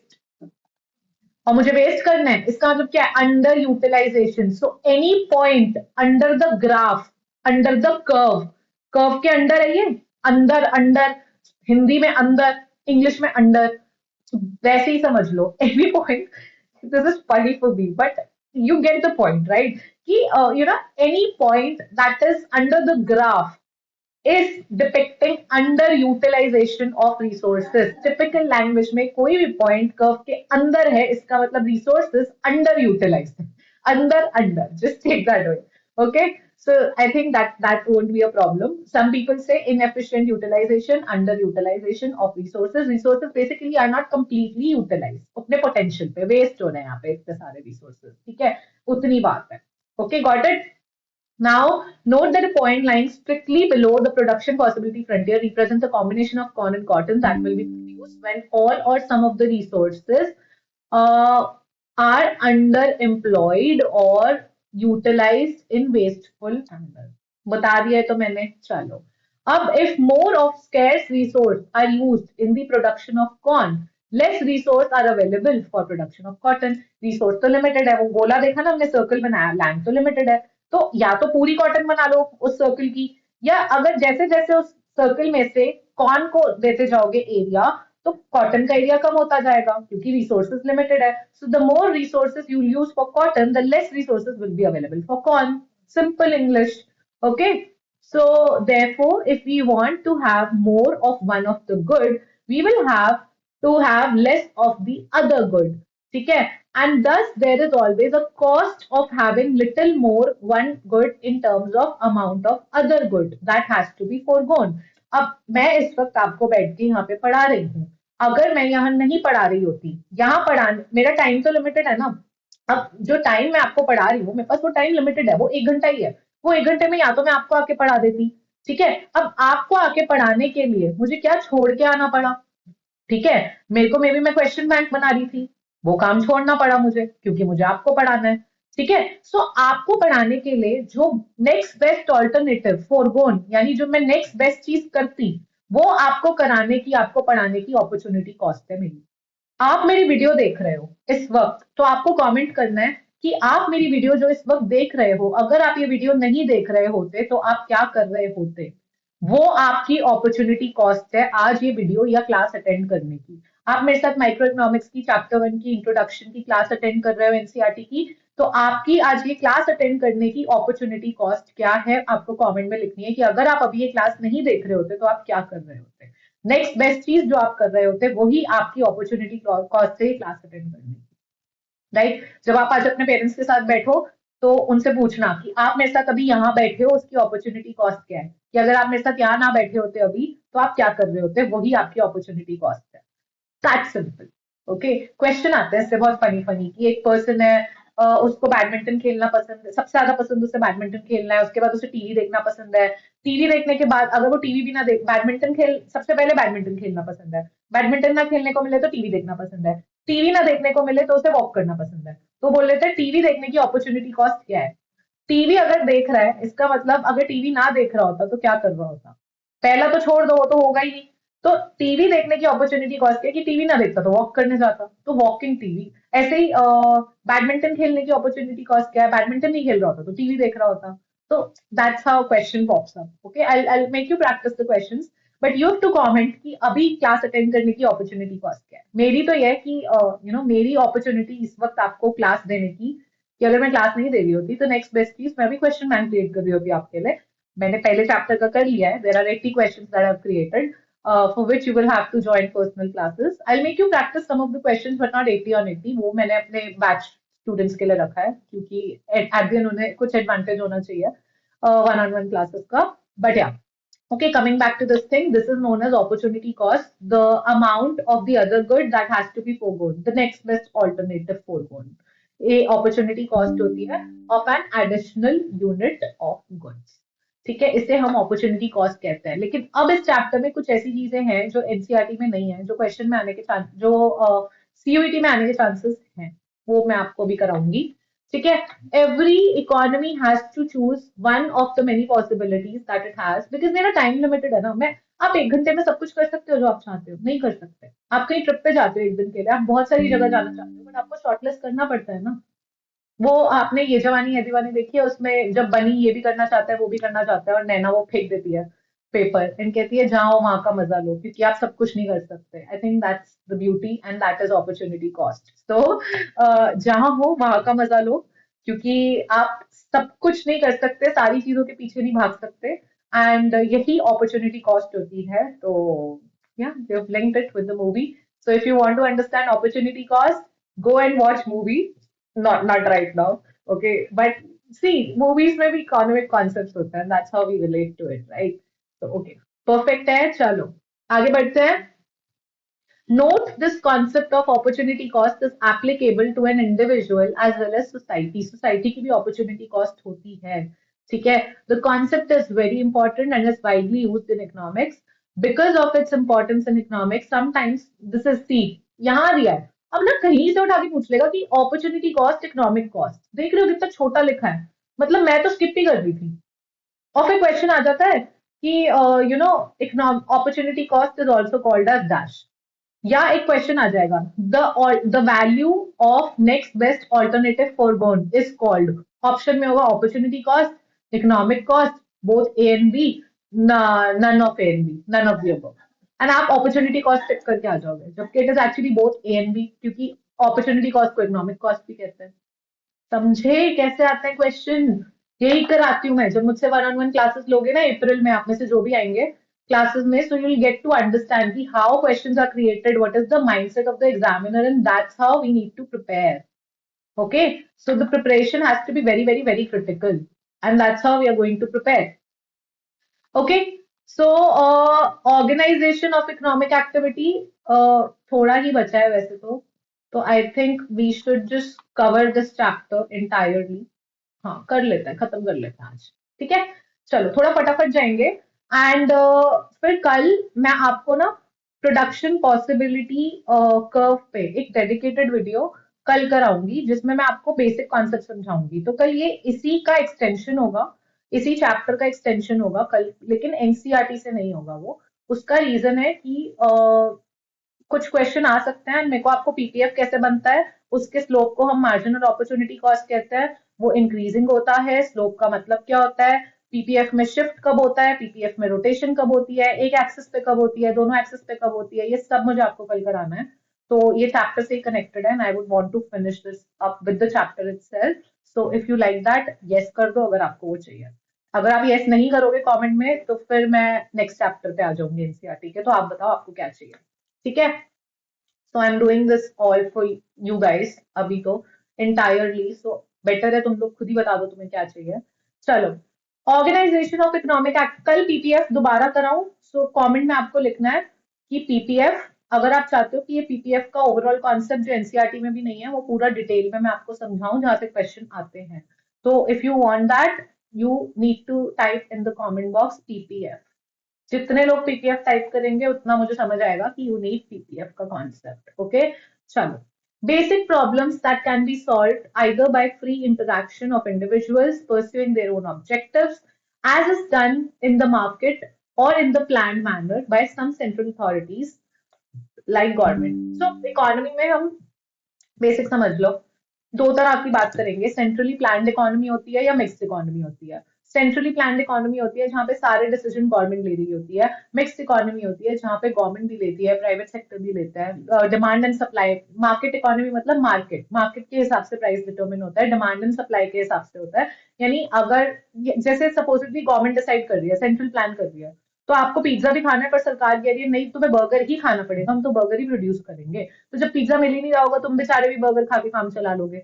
राइट, ये सेंट्रली प्लान हो गया. मार्केट इकोनॉमी क्या हो गया कि तुम्हें बर्गर खाने थे, मैंने बर्गर बनाए, और जितने लोग, जितने, अगर तुम्हें 100 बर्गर खाने थे, मैंने 100 बर्गर बनाए, तो उस हिसाब से अगर मैंने ज्यादा बनाए तो तुम सस्ते में ले लोगे. अगर मैंने कम बर्गर बनाए और ज्यादा डिमांड है, सपोजली मैंने 50 बर्गर्स बनाए पर डिमांड आ रही है 100 बर्गर की, तो मैं कुछ भी प्राइस चार्ज कर लूंगी, तो प्राइस बढ़ जाएगा. सिंपल. तो वो मार्केट इकोनॉमी होती है. ठीक है, अब पढ़ लेते हैं एनसीईआरटी क्या कह रहा है.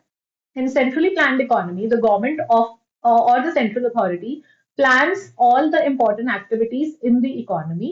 All important decisions regarding production, exchange, consumption of goods and services are made by government. The central authority may try to achieve a particular allocation of resources and a consequent distribution of final combination of goods and services, which is thought to be desirable for the society as a whole. Example देखते हैं. For example, if it is found that goods or services which is very important for prosperity. अब सरकार है, सरकार का M ना, आपको एक चीज और ध्यान रखनी है. जब भी whenever we talk of government, so government always have a prosperity and welfare motive. मतलब बुक बुक में तो यही कहते हैं ना. अब असली में मत जाना तुम लोग, कमेंट में मेरे को मत बोलना मैम कौन सा, हम पॉलिटिक्स नहीं पढ़ रहे और रियल लाइफ पॉलिटिक्स की बात नहीं कर रहे, तो तुम लोग वो मत शुरू हो जाना. हम बेसिक अभी बात कर रहे हैं कि गवर्नमेंट का ऑब्जेक्टिव क्या है. गवर्नमेंट का एक बेसिक रहता है वेलफेयर का.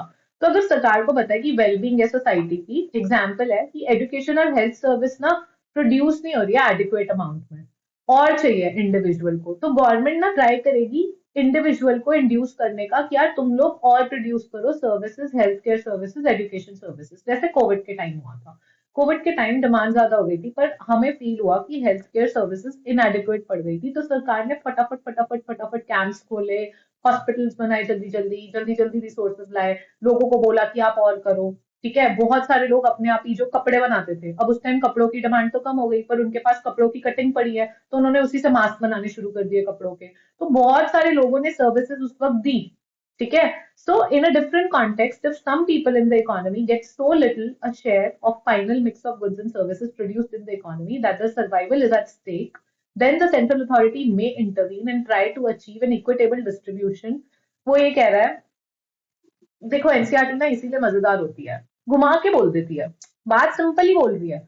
और फिर बहुत सारे स्टूडेंट्स मैंने देखे हैं जो आजकल कहते हैं कि संदीप गर्ग कर लो, ये कर लो, वो कर लो। गाइस एनसीईआरटी नहीं करोगे ना सीयूईटी में, फिर तुम्हारा 100% रह जाएगा। एंड तुम में से मैं जानती हूँ बहुत लोग ऐसे हैं, डोंट माइंड, बहुत लोग इस वक्त ड्रॉपर्स हो या पार्शियल ड्रॉपर्स हो, एंड अभी तुम अपने कॉलेज से खुश नहीं हो। काश तुमने तब एनसीईआरटी पढ़ ली होती, तब तो इजी था। इस साल तो चेंजेस इतने हो गए। सो that is what I am saying. उस टाइम जो एनसीईआरटी पढ़ गए ना, मेरी स्टूडेंट है एक एसआरसीसी में, उससे कभी बात करना, या बहुत सारे अलग अलग कॉलेजेस में, वो यही कहते हैं कि हम पहुंच ही इसलिए गए क्योंकि हमने एनसीईआरटी पढ़ ली थी, आपकी बात मान ली थी टाइम पर। जो नहीं मानेगा फिर अगले साल रियलाइज होगा, फिर बोलोगे सीयूईटी देने आ रहे हो, तो इस साल ही मान लो। एक साल क्यों खराब कर रहे हो ना अपना। Okay, so what happens is, वो इतने इजी वे में कह रहे हैं कि यार आपने ना व्हाट टू प्रोड्यूस कर लिया था, फिर आपने गुड बना लिया। अब हमने फाइनल प्रॉब्लम क्या थी, for whom to produce. For whom to produce में क्या था, डिस्ट्रीब्यूट कैसे करें। अब अगर सपोजिटली उस टाइम मैंने टी शर्ट बना ली, मैंने डिस्ट्रीब्यूट कर दी, पर जिस बेचारे गरीब किसान को टी शर्ट की जरूरत थी उसको तो पहुंची नहीं, और ऐसे लोगों को पहुंच गई जिनके पास ऑलरेडी बहुत कपड़े थे। फाइनल मिक्स जो हुआ डिस्ट्रीब्यूशन का, वो थोड़ा गलत हो गया, एंड जिनको जरूरत थी उनके पास पहुंची नहीं टी शर्ट। तो सेंट्रली प्लान्ड इकोनॉमी होगी तो सरकार आएगी बीच में, वो मुझे बोलेगी कि भाई तूने डिस्ट्रीब्यूशन ठीक से नहीं करी टी शर्ट्स की, तो हम बीच में आएंगे, हम इक्विटेबल डिस्ट्रीब्यूशन करेंगे कि जिस बेचारे को जरूरत है तेरी टी शर्ट की उस तक तो पहुंची नहीं है, तो उसकी मदद कैसे होगी, उसकी मदद हम करेंगे। ये है सेंट्रली प्लान्ड इकोनॉमी, सिंपल बोल रहा है। इसको सेंट्रल प्रॉब्लम से लिंक कर दिया। Central problem for whom to produce है कि किसके लिए प्रोड्यूस करें, अगर डिस्ट्रीब्यूशन ठीक से नहीं हुई है सरकार कहेगी हम करते हैं, हमें प्रॉस्पेरिटी लानी है, हमें वेलफेयर लाना है, हमें इक्विटेबल डिस्ट्रीब्यूशन लानी है, हम आते हैं, तुझसे नहीं होगा। ठीक है, ये गवर्नमेंट का रोल है सेंट्रली प्लान्ड इकोनॉमी में। मार्केट इकोनॉमी की बात कर लेते हैं। In contrast to a centrally planned economy, a market economy, all economic activities are organised through the market. अब मार्केट क्या है, a market as studied in, अब मार्केट क्या होती है इकोनॉमिक्स में गाइस। मेरे को भी क्वेश्चन मिल गया, मैं इससे क्वेश्चन बनाऊंगी, मुझे लग रहा है 80 क्वेश्चन बनाया मैंने, 100 ही हो जाएंगे बनाते बनाते ना। बहुत आइडियाज आ रहे हैं अभी भी मुझे, कैसे लाइन बाय लाइन में क्वेश्चन पिक कर सकती हूँ। तो ये देख लो मार्केट, और मार्केट फुटनोट में दिया है भाई उसने, फुटनोट देख लो। एक इंस्टीट्यूशन होता है जो डिफाइन करा जाता है as an organisation with some purpose. ठीक है, तो अब वो मार्केट क्या कह रहा है, मार्केट क्या होती है। अब वो मार्केट ये नहीं कह रहा तुम कि अच्छा ये बगल वाली मार्केट, ये सब्जी मार्केट जहाँ हम जाते हैं खरीदते हैं, या वो वाली मार्केट जहाँ हम चाउमीन खाते हैं, नहीं वो वाली मार्केट नहीं। इकोनॉमिक्स में मार्केट होती है एक इंस्टीट्यूशन। इंस्टीट्यूशन का मतलब है कोई ऐसी ऑर्गेनाइजेशन जिसका एक पर्पस है। तो मार्केट का एक पर्पस है, क्या पर्पस है, organize करना free interaction of individuals pursuing their respective economic activities. In other words, a market is a set of arrangements where economic agents can freely exchange their endowments. अब इतने भारी भारी वर्ड, endowment, economic agent, मैं हूं economic agent, कुछ नहीं कह रहा वो कह रहा है मार्केट एक ऐसी ऑर्गेनाइजेशन है जहां एक पर्पस सर्व करा जाता है। अब वो मार्केट जरूरी नहीं फिजिकल मार्केट हो जहां हम जाएंगे, मेरे को कुछ चाहिए मैं खरीद लूंगी, कोई बेच रहा होगा, कोई शॉप होगी।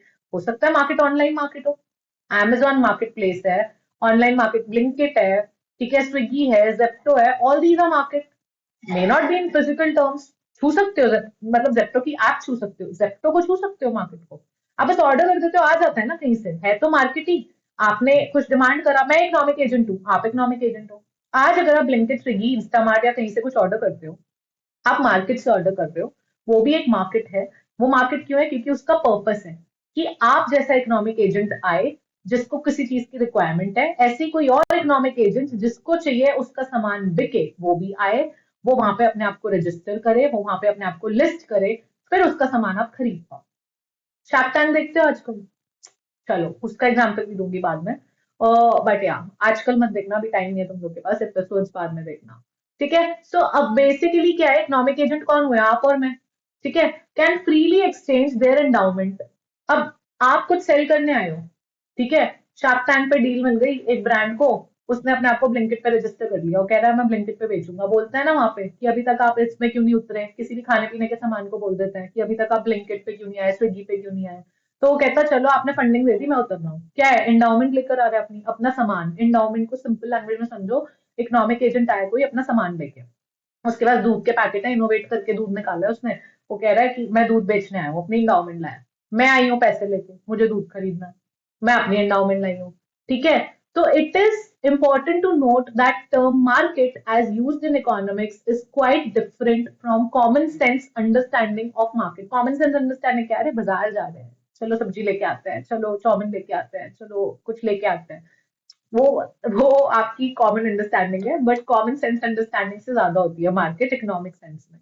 समझ गए? इकोनॉमिक एजेंट यूज कर देना, एंडाउमेंट यूज कर देना, हो गई इकोनॉमिक्स की मार्केट। ठीक है, in particular it has nothing as such to do with the marketplace as you might tend to think. For buying and selling commodities, individuals may or may not meet each other. As I said, Zepto, Swiggy, Instamart, Blinkit, not promoting. Okay, so yeah, interaction between buyers and sellers can take place in a variety of situations, such as village talk, super bazaar in the city, or alternatively, buyers and sellers can interest with each other through telephone. ये telephone पहले होता था, अब तो apps होती है. Internet and conduct exchange of commodities. The arrangements which allow people to buy and sell commodities freely are defining features of market. Please इसे highlight कर लो क्योंकि वो ना आपको ये दे देंगे बस term और मार्केट पे फिल इन द ब्लैंक कर देंगे, यहाँ पे इसको डैश कर देंगे और फिर ऑप्शंस देंगे। ये क्वेश्चन मैं बता रही हूँ ना आता है, देखा हुआ है मैंने प्रीवियस ईयर में। ठीक है, now for the smooth functioning of any system it is imperative that there is coordination in the activities of different constituent parts of the system, otherwise there can be chaos. You may wonder as to what are the forces which bring coordination between activities of millions of isolated individuals in the market system. So market system में इतने लोग coordinate कैसे करता है, यही question है. So in a market system all goods and services come with a price. एक price होता है which is mutually agreed upon by buyers and sellers at which the exchange take place. हर चीज की कीमत है। ठीक है, मुझे दूध का पैकेट पता है 15 रुपए का आएगा, तो मुझे पता है ना, तो मैं उसी टर्म्स पे आऊंगी, तो इतना म्यूचुअल अंडरस्टैंडिंग है। The price reflects on an average the society's valuation of goods और services in question. So if buyer demand करता है ज्यादा तो प्राइस उसका ज्यादा हो सकता है। मैंने कहा ना कि अगर 100 बर्गर की डिमांड कर रहे हो मुझसे, मेरे पास 50 ही है, तो मुझे पता है कि भाई इनमें से पहले 50 जो आ गए जो मुझे ज्यादा पैसे देंगे मैं तो उन्हें दे दूंगी, तो राइज हो गया प्राइस। ठीक है, ऐसे ही सीट्स अगर लिमिटेड है पर्सनल क्लास में, नॉट चार्जिंग यार, कांस्टेंट प्राइस है तो you can join, that's a bad example to give. This signals to the producers of that good that society as a whole wants more of that good than is currently being produced, and the producers of the good, यार ये simple market signal बोल रहे हैं कि हर चीज का price होता है, इसलिए मार्केट में कोऑर्डिनेशन बनी रहती है। ठीक है, तो यही बोल रहे हैं। 10 से पढ़ लेते हैं। In a market system central problems regarding how much and what to produce are solve through coordination brought about by price signals. ठीक है, अब इससे मैं बताऊं कैसा क्वेश्चन आएगा, इससे आएगा सीक्वेंस बेस्ड क्वेश्चन। तुमको बस इतना लिखना है सीक्वेंस बेस्ड क्वेश्चन कमेंट में कि तुम्हें पता है या नहीं पता कैसे होता है। कभी देखें सीक्वेंस बेस्ड क्वेश्चन? पिछले 2 साल से आ रहे हैं, मजा आ जाता है देख के। इससे आ चुका है और मैंने भी क्रिएट करा है क्वेश्चन मैथ में, तो थोड़ा सा दिखाऊं? चलो छोड़ो बाद में दिखाऊंगी। चलो, in reality all economies are mixed economies where some important decisions are taken by government and the economic activities by and large conducted through the market. तो मार्केट से ही कंडक्ट होती है, लेकिन अगर कुछ इंपॉर्टेंट हो गया, जैसे कुछ मेजर ऐसा डिसीजन लेना है जो मार्केट पे नहीं छोड़ सकते, तो उसमें गवर्नमेंट इंटरवीन कर लेती है। The only difference is in terms of extent of role of government in deciding the course of economic activities. तो वो एग्जाम्पल दे रहे हैं, प्लीज इसे हाईलाइट कर लो। In United States of America, the role of government is minimal. The closest example of centrally planned economy is China for major part of 20th century. In India, since independence, the government has played a major role in planning economic activities. However, the role of government in Indian economy reduced हुआ है considerably last कुछ decades में, पिछले basically LPG के बाद। पर sadly Indian economy आने भी तो छोड़ देते हैं। ठीक है, let me adjust the screen again. एक तो मैं स्क्रीन ही एडजस्ट करती रहूंगी मुझे लग रहा है। हो गई, थोड़ी छोटी कर लेते हैं।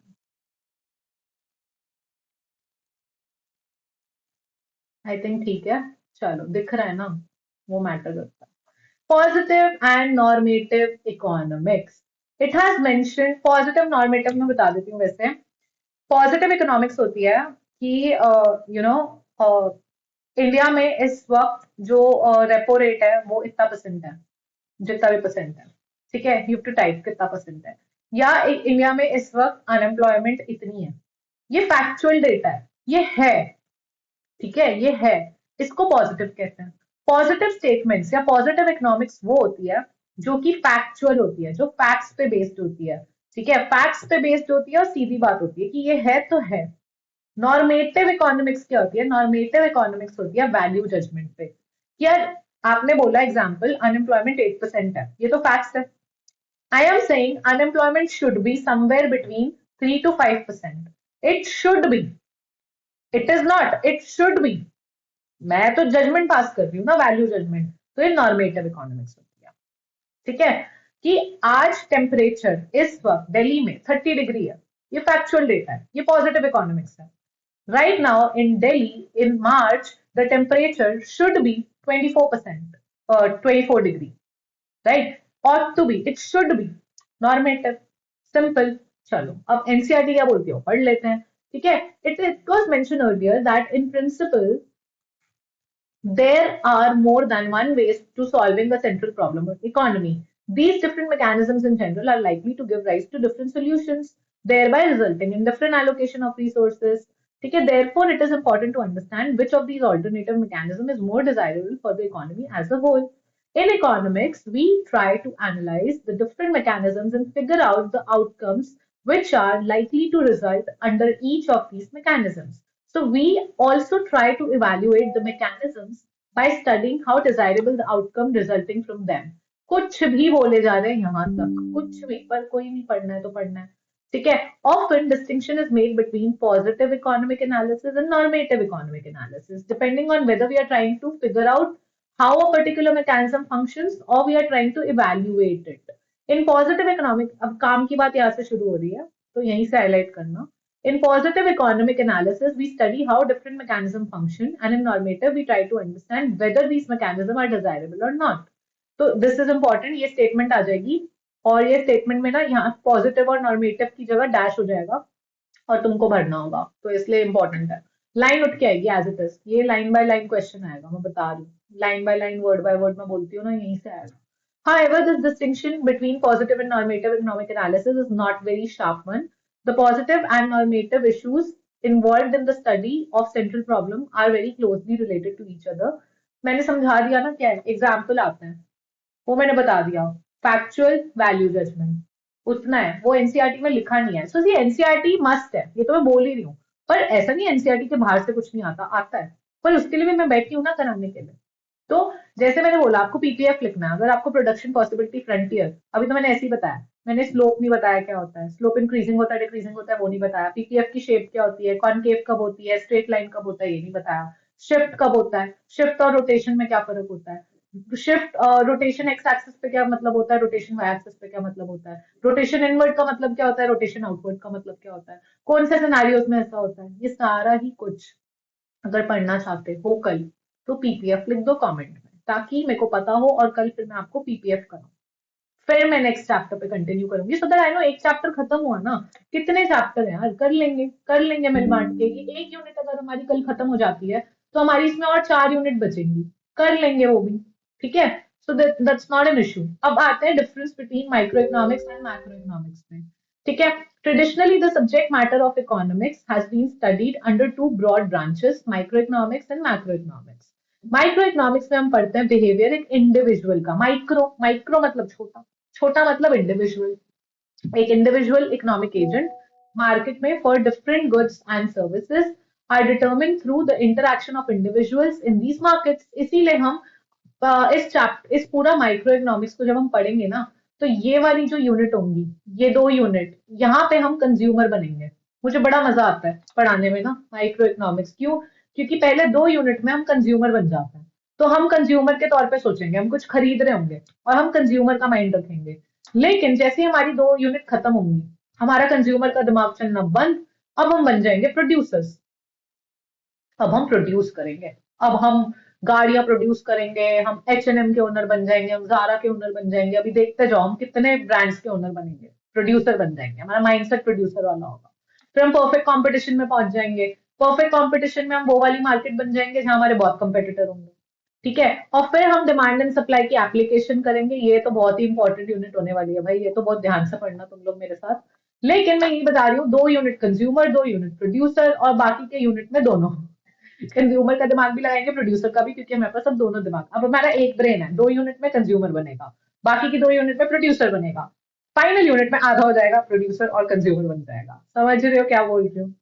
I mean, that's funny, I don't know मेरे को हंसी भी क्यों आ रही है अभी, बट आ रही है तो आ रही है, कांट हेल्प इट। ठीक है, लेकिन तुम समझ चुके हो ना मैं क्या कह रही हूँ यहाँ पे, कि हम माइक्रो इकोनॉमिक्स कर लेंगे, उसकी टेंशन नहीं है। अब इंडिविजुअल की बात कर लेते हैं। इकोनॉमिक एजेंट होगा मार्केट में। सो ठीक है, हम माइक्रो इकोनॉमिक्स में ना एक इंडिविजुअल की जर्नी देखते हैं, उसका मार्केट में इंटरक्शन देखते हैं। इंटरक्शन इकोनॉमिक एजेंट्स का भी प्रोड्यूसर बन के भी देखते हैं और कंज्यूमर बन के भी देखते हैं, इंडिविजुअल का। ठीक है, मैक्रो इकोनॉमिक्स में बड़ी बड़ी बातें होती हैं, इन्फ्लेशन, अनएम्प्लॉयमेंट, जॉबलेस ग्रोथ, बड़ी बड़ी बातें, जीडीपी, पूरी इकोनॉमी की बात हो रही होती है, क्योंकि अब बड़ी मैक्रो, बड़े लेवल पे। और बड़े लेवल पे कहाँ कंपैरिजन होता है? बड़े लेवल पे बड़ी लोगों का बड़े लोगों से कंपैरिजन होता है। तो इंडिया ओवरऑल हम बात करते हैं बड़े बड़े इश्यूज की। क्यों? क्योंकि अब हमें इंडिया का कंपैरिजन करना होता है बाकी कंट्रीज से। माइक्रो में हम छोटे से लोग यार, एक आदमी की बात कर रहे हैं, बेचारा मार्केट जा रहा है, उसको इकोनॉमिक एजेंट बोल दिया और खुश हो गया है। ठीक है, एक इंडिविजुअल की स्टडी कर रहे हैं, जैसे इकोनॉमिक एजेंट बोला खुश। फिर एक बेचारा प्रोड्यूसर टी शर्ट बना रहा है, उसकी बात कर रहे हैं, फिर वो मार्केट में आ रहा है, धक्के खा रहा है, उसके साथ और सारे टी शर्ट लेके बैठे हैं same to same. Free entry कर लेते हैं, फ्री एग्जिट कर जाते हैं। परफेक्ट कंपटीशन की बात करेंगे, मतलब छोटी बात है, छोटे लेवल पे। ठीक है, और मैक्रो इकोनॉमिक्स बड़ी बात है, बड़े लेवल पे। ठीक है, ये बेसिक डिफरेंस है माइक्रो एंड मैक्रो में। ओके, सो या, in macroeconomics, on the other hand, we try to get an understanding of the economy as a whole by focusing our attention on aggregate measures such as total output, employment. मैंने कहा ना बड़ी बात है, total employment की बात होगी, aggregate price की बात होगी. So here we are interested in finding out how the levels of these aggregate measures are determined and how the level of these aggregate measures change over time. So some of the important questions that are studied in macroeconomics. Macroeconomics में क्या बड़ी बातें होंगी? तो बड़ी बातें क्या है? लेवल ऑफ टोटल आउटपुट कितना है, लेवल ऑफ टोटल आउटपुट आया कैसे, एडीएस। ठीक है, एडीएस की बात हो रही है, ADS level of output, GDP कितना है, फिर एडीएस आया कैसे, how does the total output grow over time, फिर are the resources of an economy labour fully employed, वो होता है ना फुल एम्प्लॉयमेंट वाला पार्ट एडीएस का, अनएम्प्लॉयमेंट है तो क्या रीजन है, प्राइसेस क्यों बढ़ते हैं, ये सब हम देखते हैं मैक्रो। माइक्रो में छोटी बातें। ठीक है, प्लान ऑफ द बुक भी पढ़ी लो, पता लग जाएगा क्या पूछ रहा है। This book is meant to introduce you to basic ideas in micro economics. In this book we will focus on the behaviour of individual consumer and producer. Consumer unit 1, unit 2, producer unit 3, unit 4। ठीक है, सो यही बोल रहा है वो। And chapter 2, chapter 3 में हम क्या डील करेंगे वो सब बता रहा है आपको। एंड ये सबसे इंपॉर्टेंट होने वाला है, चैप्टर 6, चैप्टर 5 आपका बेसिकली। तो ये चीज है। Now I always tell my students, आज मैं गलती हो गई मुझसे, मुझे आपको भी ऐसे ही शुरू कराना चाहिए था। शुरू कैसे कराना चाहिए था? कीवर्ड से, क्योंकि मैं हमेशा कीवर्ड से शुरू करने में बिलीव करती हूँ। सो कीवर्ड्स देख लेते हैं। हमने सब पढ़ लिया, हमने कंजम्पशन पढ़ लिया, प्रोडक्शन समझ लिया, एक्सचेंज होता है समझ लिया, एक बेसिक क्या होती है, ये इकोनॉमिक एक्टिविटीज होती हैं। तो अगर आपको पूछे इकोनॉमिक एक्टिविटीज क्या होती है और ऑप्शन दे दे, तो ये सारे ही ऑप्शन, कंजम्पशन दे देगा, प्रोडक्शन दे देगा, एक्सचेंज दे देगा, डी देगा, all of the above. So economic activities कौन सी हो गई? All of the above, production, consumption, exchange. Scarcity पढ़ ली, प्रोडक्शन पॉसिबिलिटी पढ़ ली, अपॉर्चुनिटी कॉस्ट पढ़ ली, मार्केट पढ़ लिया, market economy, centrally planned economy, mixed economy, positive analysis, normative, micro, macro, सारे keyword पढ़ लिया। अगर कोई भी कीवर्ड रह जाता है और अगर आपको नहीं दिख रहा बुक में, चैप्टर में, तो हमेशा समरी में देखो। अब इसमें समरी नहीं दी है, मैक्रो में समरी दी होती है। समरी में नहीं दिख रहा, फुट नोट्स में देखो जाके दोबारा नीचे, वो छोटे छोटे जो लिखे होते हैं उनमें देखो जाके कहीं वहां तो नहीं है। और अगर वहां भी नहीं है तो मुझे बोलो, मैं कराऊंगी, मैं तो कराऊंगी। तो हमें कीवर्ड सारे कवर हो गए हैं एनसीईआरटी से। तो एक बार ये क्वेश्चंस देख लेना। वैसे इनमें से कुछ अभी आएगा नहीं एज सच, लेकिन आ भी सकता है, we never know. Okay, so we never know what pops in, क्या आता है क्या नहीं आता, तो वो आपको देख के चलना है। एंड इसके अलावा एवरीवन, एज आई सेड कि क्लासेस शुरू होने वाली हैं, तो अगर आपको मुझसे वन ऑन वन क्लासेस चाहिए, वन ऑन वन गाइडेंस, अगर आपको पता, आप बेसिक समझो कि अगर यूट्यूब पे अभी आपको इतना मिल रहा है, राइट? आपको यूट्यूब पे अगर मैं इतना कंटेंट दे रही हूँ, तो जब आप मेरे पास वन ऑन वन आते होगे, तो मैं आपको कैसे हैंड होल्डिंग करा के गाइड करती होंगी। That's my part, and I think I would love for you all to join the classes, because बहुत अच्छा क्वेश्चन बैंक है।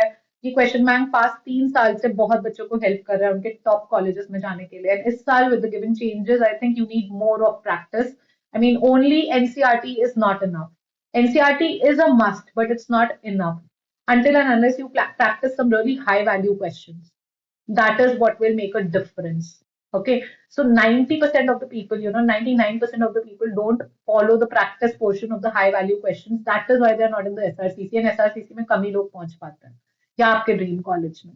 तभी फिर मैं नहीं चाहती कि इस साल जो आप अपने कॉलेज से खुश नहीं हो, अपने कोर्स से खुश नहीं हो, तो इस साल you should get a best college in the best course. So yeah, you can definitely see your screen, contact and register for the classes. And मैं batches काफी small रखती हूँ, so इसी वजह से registrations are going to be close very soon. So I have 20th March तक का time है आप लोगों के पास, but अगर आप अपना enrollment confirm करते जाओगे, so that would be better, so that I can close the enrollments further, because I don't keep a lot of students in my classes. It's one-on-one classes online, तो normally batches बहुत छोटे होते हैं ताकि मैं हर किसी को personal attention दे पाऊँ. That's a must from my end, so you can contact. And इस chapter में से, now again I am saying this, इस chapter में से everyone, हमने जो पहला chapter है वो माइक एनसीईआरटी से हमने कवर कर लिया है. आपका जो ये वाला आप देख रहे हो, ये वाला जो आप यूनिट देख रहे हो, ये यूनिट हमने एनसीईआरटी से तो कवर कर ली है, लेकिन इसमें कुछ ऐसी चीजें रह गई हैं, जैसे कि मैंने आपको बताया, जो हमारी करनी बाकी है. तो आपको अगर वो करनी है कल की क्लास में, तो पीपीएफ लिख दो कमेंट बॉक्स में. जितने लोग पीपीएफ लिखेंगे, मुझे पता है कि आप अटेंटिव हो, आप कर रहे हो, हम करना चाहते हो, तो फिर मैं कल पीपीएफ वाला टॉपिक पूरा डिटेल में समझाऊंगी. एंड इसी के साथ साथ I let you know, inform, Telegram group join कर लो, व्हाट्सएप कम्युनिटी है ज्वाइन कर लो, इंस्टाग्राम पे फॉलो कर सकते हो. वो तो चलो बात की बात है, जो बेसिक इन्फॉर्मेशन मिलती है वो टेलीग्राम पे मिलती है और व्हाट्सएप कम्युनिटी पे मिलती है. तो I update you regarding the challenge, the question challenge that I am coming up with. जो भी उसमें जीतेगा उसको फ्री एडमिशन हो जाएगा. सो वो चैलेंज आई एम प्लानिंग कि मैं हर ऑल्टरनेट डे लाऊंगी. तो आई एम प्लानिंग कि मैं कल एक चैलेंज लाऊं, मैं उसके लिए आपको अपडेट कर दूंगी. But do let me know कैसा लगा ये सेशन, कैसी लगी ये class, and I see you tomorrow at 6 PM. Okay, thank you so much, bye bye.